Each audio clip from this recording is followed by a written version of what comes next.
السلام علیکم ورحمۃ اللہ وبرکاتہ۔ بسم اللہ والصلاة والسلام علی رسول اللہ نبینا محمد وعلی آلہ واصحابہ ومن والہ، اما بعد۔ معزز حاضرین، آج کی اس مجلس میں ہم تذکرہ کریں گے امام ترمذی رحمہ اللہ کے تعلق سے۔ امام ترمذی رحمہ اللہ 209 ہجری میں پیدا ہوئے، اور آپ کسی نہ کسی حوالے سے ان کا نام سنتے ہیں، جانتے ہیں۔ ان کی ایک مشہور کتاب ہے حدیث کی، سنن ترمذی یا جامع ترمذی جسے کہا جاتا ہے۔ ترمذی کے نام سے مشہور ہے۔ ترمذ یہ ازبکستان کا ایک شہر ہے، اسی کی طرف نسبت کرتے ہوئے ان کو ترمذی کہا جاتا ہے۔ ترمذ شہر کا نام ہے، اسی کی طرف نسبت ہے۔ ویسے ان کا نام محمد بن عیسیٰ ہے، ابو عیسیٰ محمد بن عیسیٰ ترمذی رحمہ اللہ۔ 209 ہجری میں پیدا ہوئے اور حدیث کی دنیا میں بہت نام کمایا، بڑی شہرت ہوئی، اور حدیث کی جو 6 مشہور کتابیں ان میں ان کی بھی ایک کتاب موجود ہے۔ امام بخاری رحمہ اللہ کے شاگرد ہیں۔ امام بخاری رحمہ اللہ نے ان کو پڑھایا ہے، ان کی شاگردی امام ترمذی رحمہ اللہ نے اختیار کی ہے۔ ان کے حوالے سے 2 واقعات میں آپ کے سامنے ذکر کروں کہ کتنے عظیم تھے، خاص طور سے حفظ کے معاملے میں، کہ ان کا حافظہ، ان کا دماغ بڑا تیز تھا۔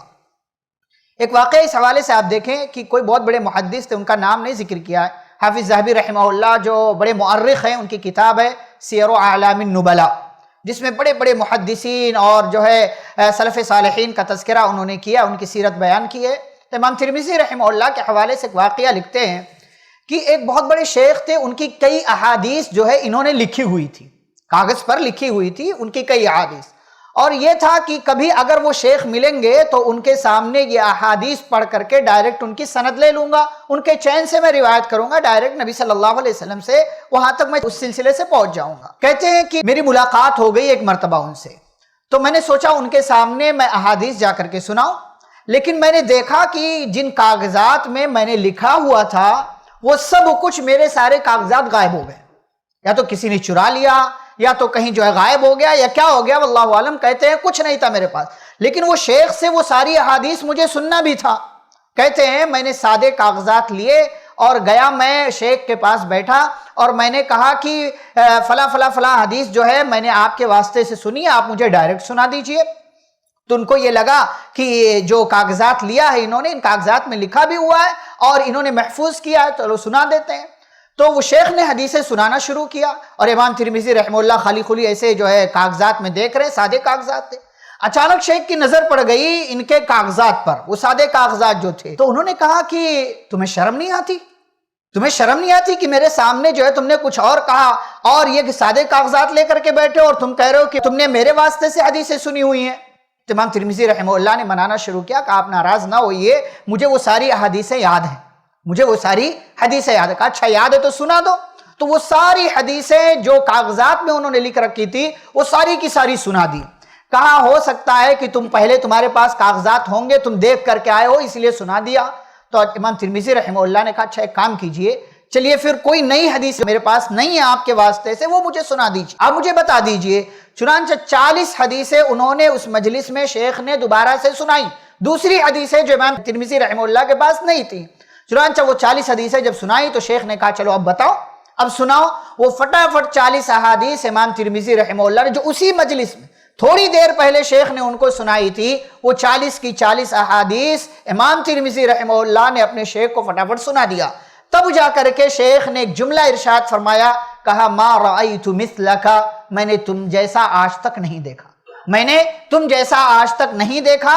تو یہ امام ترمذی رحمہ اللہ کے حافظے کے تعلق سے ایک بات کہ کس طریقے سے وہ علم سنتے تھے اور سماعت کرتے تھے تو اسے یاد کر لیا کرتے تھے۔ ایک اور واقعہ آپ دیکھیں کہ دینی علم کے تعلق سے، شریعت کی باتوں کے تعلق سے وہ لوگ کتنے جو ہے امانت دار تھے، کتنے امانت دار تھے۔ ایک مرتبہ اپنے کچھ ساتھیوں کے ساتھ حج کے سفر پر نکلے، بہت سارے ساتھی تھے، پورا قافلہ تھا۔ امام ترمذی رحمہ اللہ کا یہ وہ زمانہ ہے جب وہ نابینا ہو گئے تھے، آخری عمر میں ان کی بینائی چلی گئی تھی، آنکھیں سلامت نہیں تھی، دیکھ نہیں سکتے تھے۔ تو سواری پر سوار امام ترمذی رحمہ اللہ وہ حج کے قافلے میں آگے آگے چل رہے تھے، لوگ بھی ان کے آس پاس تھے۔ ایک جگہ انہوں نے اپنا سر نیچا کر لیا، یعنی سواری پر سوار ہے اور اپنا سر نیچا کر لیا ایک جگہ چلتے چلتے، اور اپنے پورے قافلے والوں سے کہا کہ تم لوگ بھی سر نیچا کر لو۔ سارے لوگوں نے سر نیچا کر لیا۔ اب جب یہ قافلہ آگے بڑھا تو لوگوں نے پوچھا بھئی کیا بات ہے، انہوں نے کہا کہ سر نیچا کر لو، وجہ کیا ہے؟ تو امام ترمذی رحمہ اللہ نے کہا کہ مجھے یاد پڑتا ہے کہ جہاں میں نے سر نیچا کرنے کے لیے کہا، جھکانے کے لیے کہا، وہاں ایک پیڑ تھا، میں یہاں سے گزرا کرتا تھا تو مجھے جو ہے سر جھکانا پڑتا تھا۔ تو لوگوں نے کہا یہاں تو کوئی پیڑ نہیں ہے جہاں آپ نے سر جھکانے کے لیے کہا۔ تو امام ترمذی رحمہ اللہ کہتے ہیں معلوم کرو کہ کیا واقعی یہاں پیڑ تھا یا نہیں تھا۔